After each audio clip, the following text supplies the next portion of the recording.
សម្ដេចតេជោហ៊ុនសែនណែនាំឲ្យបង្កើនកិច្ចសហប្រតិបត្តិការតាមព្រំដែនជាមួយប្រទេសវៀតណាមនិងឡាវដើម្បីជំរុញសេដ្ឋកិច្ចពាណិជ្ជកម្មរវាងប្រទេសទាំង3ក្នុងពិធីសម្ដែងសម្ដារជាមួយក្រុមប្រឹក្សាខេត្តក្រុងស្រុកឃុំសង្កាត់និងថ្នាក់ដឹកនាំមន្ត្រីអង្គភាពនានាជំវិញខេត្តរតនគិរីនៅថ្ងៃទី8ខែកក្កដាឆ្នាំ2026សម្ដេចតេជោហ៊ុនសែនប្រធានព្រឹទ្ធសភានៃព្រះរាជាណាចក្រកម្ពុជាបានបង្ហាញនូវក្តីរីករាយដែលបានវិលមកជួបជាមួយថ្នាក់ដឹកនាំមន្ត្រីរាជការក្នុងខេត្តរតនគិរីសារជាថ្មីដោយសម្ដេចបានកោតសរសើរនិងវាយតម្លៃខ្ពស់ចំពោះថ្នាក់ដឹកនាំខេត្តមន្ត្រីរាជការនិងក្រុមការងារមូលដ្ឋានខេត្តដែលបានខិតខំក្នុងកិច្ចការងារកន្លងមក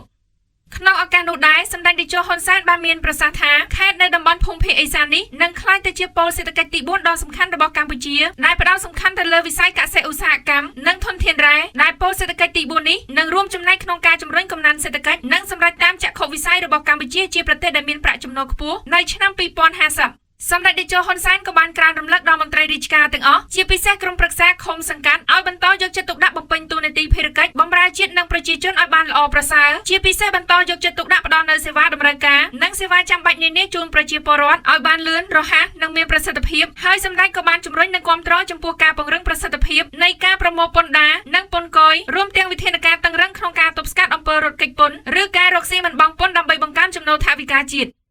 ក្នុងពិធីនោះដែរសម្ដេចតេជោហ៊ុនសែនក៏បានរំលឹកដល់មន្ត្រីទាំងអស់ត្រូវបន្តរក្សានូវស្ថិរភាពជាតិនិងយកចិត្តទុកដាក់រក្សាសន្តិសុខសណ្ដាប់ធ្នាប់សង្គមដោយបន្តអនុវត្តគោលនយោបាយភូមិឃុំមានសុវត្ថិភាពរួមមានការបង្ក្រាបនៅបទល្មើសផ្សេងៗដូចជាចោរឆក់ចោរប្លន់ការជួញដូរគ្រឿងញៀននិងបទល្មើសបច្ចេកវិទ្យា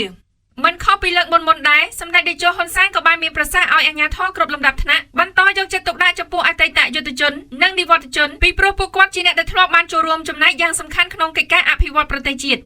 ដូច្នេះត្រូវយកចិត្តទុកដាក់ដល់ពួកគាត់តាមរយៈការចុះសួរសុខទុក្ខនិងការរៀបចំកម្មវិធីផ្សេងៗសម្រាប់ពួកគាត់ដើម្បីកុំឲ្យពួកគាត់មានភាពឯកោហើយសម្ដេចក៏បានក្រើនរំលឹកនិងណែនាំដល់អាជ្ញាធរគ្រប់លំដាប់ថ្នាក់និងស្ថាប័នពាក់ព័ន្ធឲ្យបន្តយកចិត្តទុកដាក់ខ្ពស់លើសុខទុក្ខនិងជីវភាពរស់នៅរបស់យុទ្ធជនពលីយុទ្ធជនពិការនិងក្រុមគ្រួសារដោយសម្ដេចបានបញ្ជាក់ថាការគ្រប់គ្រងនិងជួយមើលថែបងប្អូនអតីតយុទ្ធជនត្រូវមើលឲ្យជ្រៅដោយត្រូវជំរុញកូនចៅរបស់ពួកគេឲ្យទទួលបានការអប់រំខ្ពស់ខ្លាយជាបញ្ញវន្តដើម្បីតបស្នងនូវគុណបំណាច់ដ៏ធំធេងរបស់ពួកគេចំពោះជាតិមាតុភូមិ